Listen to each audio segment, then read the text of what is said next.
Hello friends, my name is Rajiv Shah. I am a chartered accountant and an advocate too. In this message, I am sharing my thoughts on the recent arbitration award in the case of Vodafone International and the debate which is going on about the further course of action that the government needs to take.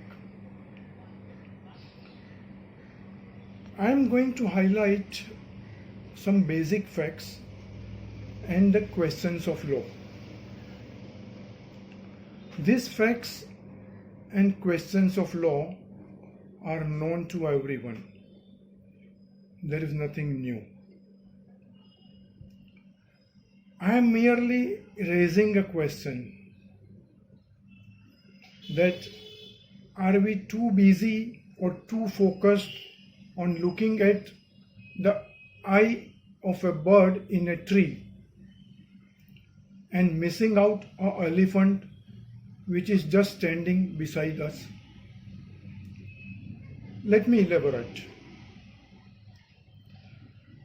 The Honorable Supreme Court in its judgment held that the transaction of sale of share by Hutchison to Vodafone cannot be brought within the purview of Income Tax Act, and hence there was no liability to deduct tax at source on the part of Vodafone. After the judgment, the government amended the law with retrospective effect, and this raises certain questions. A.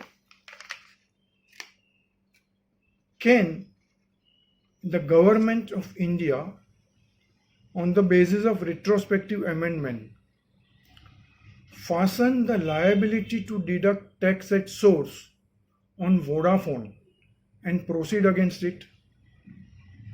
We must keep it in mind, friends, to proceed against Hutchison and to proceed against Vodafone are two different things, and especially in the case of retrospective amendment in the law.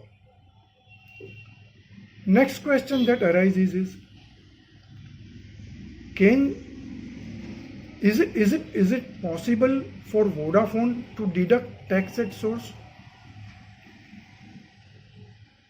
And third question, is it fair and reasonable on the part of Government of India to ask Vodafone to do something which is impossible?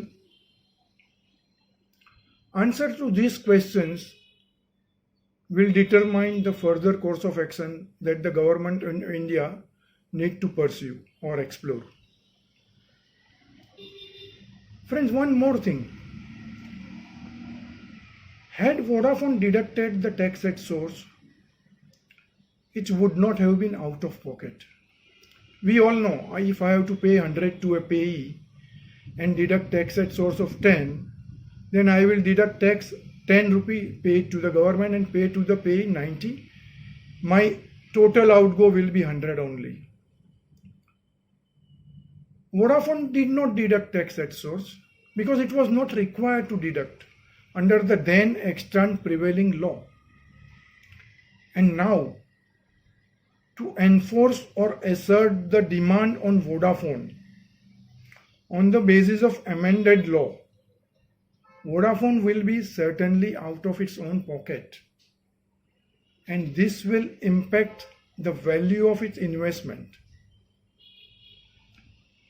So friends, these are the couple of things or meaning which I could cull out from the certain paragraphs which are in the public domain, out of certain paragraphs of the award which are in the public domain.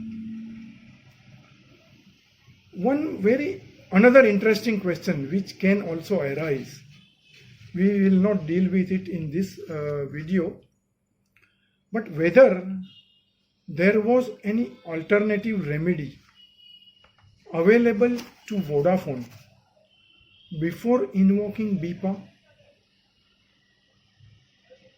Probably yes. Thank you. Thank you very much for listening.